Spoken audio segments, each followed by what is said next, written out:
Welcome to Channel 18 News. I'm Jim Rogers. Several cities across the state have ordinances that ban raising backyard chickens in residential areas. Interested parties observe that these ordinances inhibit individuals from owning chickens as pets and having safe, fresh eggs readily available. This prohibition also makes it difficult for students in 4-H and FFA to raise chickens for show. Senate Bill 1620 removes prohibitions on residents raising 6 or fewer backyard chickens. This will allow families to have the choice to have home-raised eggs and eliminates local barriers for students raising chickens for educational purposes. State Representative Dan Flynn says he's proud to sponsor this Senate-passed bill and looks forward to having it pass the Texas House of Representatives.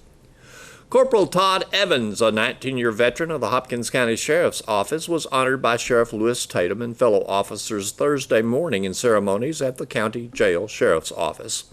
Evans, a master peace officer who has completed in excess of 1,900 hours of continuing education, is a field training officer and has previously been awarded Officer of the Year.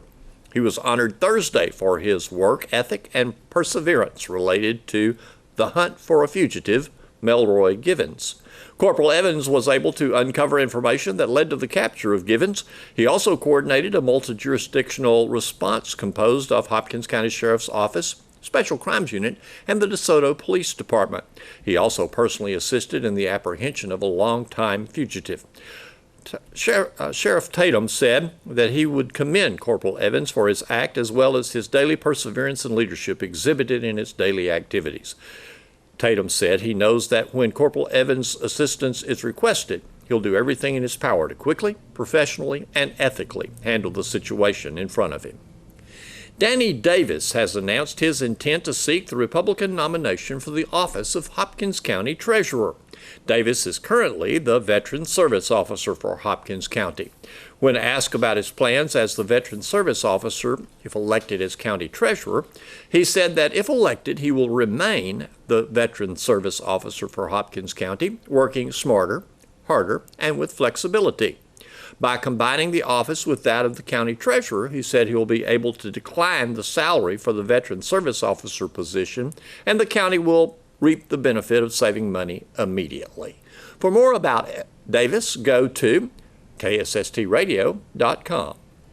Hopkins County investigator Wade Sheets said the arrest of Dayton Wallace Haggard, age 29, of Hughes Springs, finalizes the arrest for the burglary of Weaver Baptist Church and a residence on County Road 3600. 3 individuals were arrested, and Hargett fled the scene of the arrest at the Weaver Baptist Church a couple of weeks ago. The group that pushed open the double doors to gain access to the church were apprehended at a residence on County Road 3531. Property taken from the church burglary and another recent burglary, the one on 3600, were discovered inside the residence. Haggard was also involved in taking 4 vehicles and numerous tools and other items in the Dangerfield Lone Star School District. He was also involved in the robbery of an 83-year-old Mount Pleasant woman. He's now in Hopkins County Jail, charged with burglary of a building and burglary of a habitation. A disturbance at Christus Mother Frances Hospital in Sulphur Springs led to the arrest of 2 individuals for possession of suspected methamphetamine. During the investigation of the disturbance, Marsha Deanne McWright, age 38 of Lone Oak, retrieved a backpack from a Hyundai Elantra. With consent to search, the investigating officer found a loaded syringe along with suspected methamphetamine and numerous syringes in the bag. McWright and Michael Carl Spradling, age 38 of Talco, were arrested at the scene for possession of a controlled substance, penalty group 1, more than 1 gram, but less than 4 grams. Both are in Hopkins County Jail, being held on $10,000 bond each. Hopkins County Interdiction Officer Harry Washington and criminal investigator Corley Weatherford made contact with Calvin Jerome Davis, age 29 of Killeen, Wednesday. Davis was wanted for possession of marijuana in Killeen, but had in his possession a stolen firearm. He tried to hide that firearm in the back seat of the patrol vehicle. Davis, as he attempted to hide that, also was carrying with him a bag which contained numerous bottles of drugs along with his Texas driver's license and Social Security card. Davis had falsified his identifying information when first apprehended. He's in Hopkins County Jail, held on a total of $80,000 in bonds. He's charged with unlawful possession of a firearm by a fellow, tamper, fabricate physical evidence with intent to impair, theft of a firearm, and the clean charge of possession of marijuana, more than 4 ounces, but less than 4 pounds. 28 honor students, members of the Sulphur Springs High School class of 2017, along with their families and favorite teachers, were special guests Thursday morning at the annual Honor Student Breakfast for Hopkins County Regional Civic Center. View the breakfast following Sports with Don Julian. At the conclusion of spring football workouts for the Wildcats Wednesday, football coach Greg Owens gave the spring practice a grade of A+, saying it was another great spring. He called the attitude of the players great. It ended with what Coach Owens called a really good day Wednesday. Drills included ones for certain end-of-game or quarter situations. And Coach Owens said blitz drills continued to be beneficial for offensive and defensive players.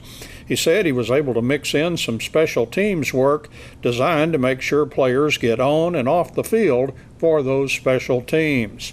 Fans are expected to see some of this also during Friday's spring game at 6 p.m. at the SSHS track field, weather permitting. Wet weather will force that game inside in the multipurpose building. Putting a damper on things a little Wednesday were some injuries. Coach Owens said that none appeared to be season-ending except an ACL knee injury. He said he continued to be impressed with the retention level during spring football. After practice, Coach Owens said he met with next year's seniors to get their input concerning an issue that has cropped up for the team. He said he sought the seniors' input because they have a lot invested in this team.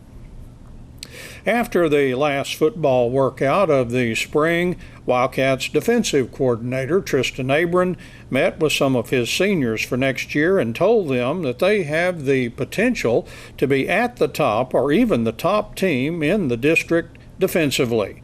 Coach Abram said his entire defensive scheme was installed earlier this spring, and lately players have been working to polish it.